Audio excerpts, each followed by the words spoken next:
Design 5, which is your health, is a much more complicated design to do, because what we're going to do is look at the overall design and put all the circles in and position everything. I'll show you how to do that. But then we're also going to individually create each of the icons that sit inside it. So hopefully you find this really useful. But let's begin by creating the outside content. To do that, we're going to create our first circle, and you hold Shift and create a circle. We're going to color that in the color that we've got for our text. So that bit's all okay. We're also going to create our outside circle, and you can choose yourself what size that actual circle is, depending on how you'd like it to sort of position in relation to everything. So it's up to you whether it's much smaller or larger, or you can certainly decide how you'd like that to be. So for me, that size there looks quite reasonable. So what we'll do, we're going to center using properties. We're going to use our center, align, left, and positioning to get all of these icons, all the circles, to sit in the right position so they're all symmetrically correct. To do that, it's a bit of fun actually. What we can do is duplicate our other circle and put it down the bottom. We're going to select all three of these circles and center them. We're also going to select the center one on its own and center that vertically. We're going to group the outside ones. To do that, we select the top one, hold Shift and select the bottom one. We go to Object and Group. We're then going to center align on both positions here. So center and center. Go back to our middle one and center and center. So we now know that that distance between here and between here and here is exactly the same. We've got these two grouped together. If we do this, this is cool. We copy, and when we go to paste, instead of going Control V or Command V to paste, we go Command Shift V. And what that does is it pastes in the content exactly over the top of the previous one.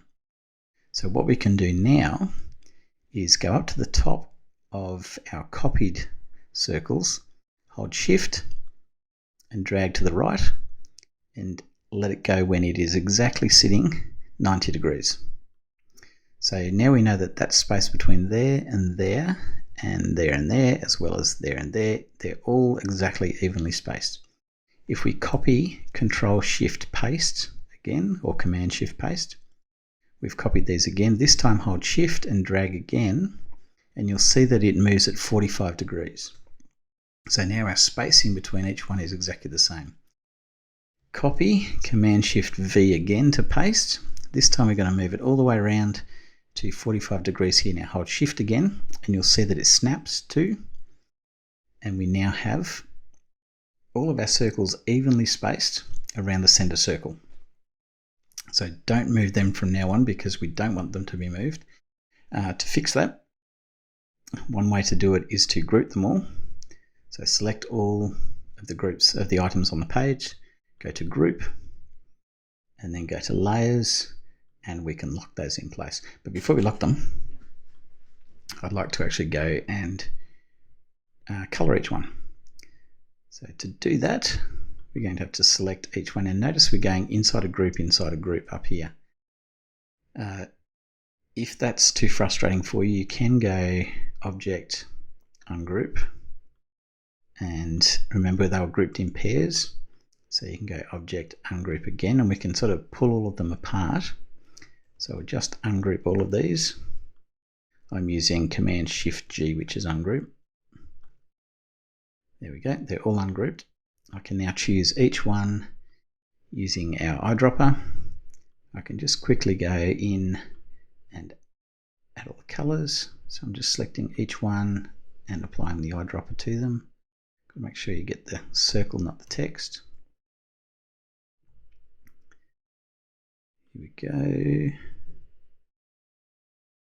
It's easy that we already have the colors in there, otherwise we'd have to put or choose all the different color codes.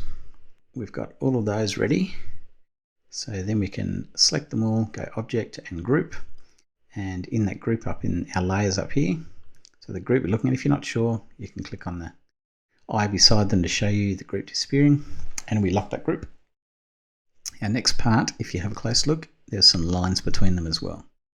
So let's add that line in. To do that, it's just a rectangle, and this time we just run the rectangle all the way down. That's probably a little bit thick, so we'll go a bit thinner. I'm also going to change the color of that rectangle. We just want it to be a grey. Really, I think.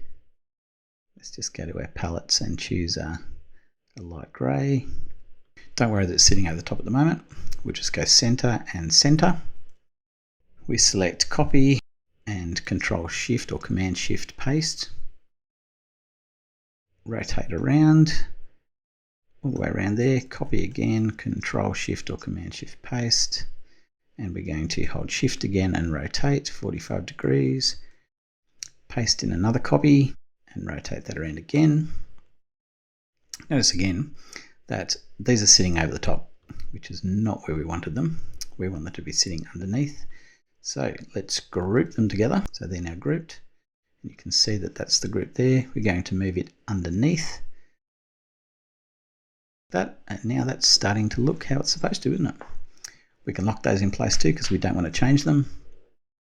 And we now have our object ready for us to put our text on and to create each of our little icons. So let's put the text on first, which is just called Your Health. Go to Properties. We'll resize that up to something sensible.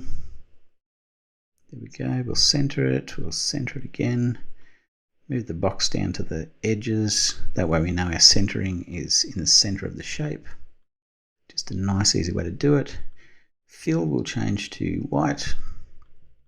And there we have Your Health. Now that's actually a bit big, that writing, so maybe drop it back to, there we go. A little bit of extra space in there feels better. And now we're ready to start creating each of our icons.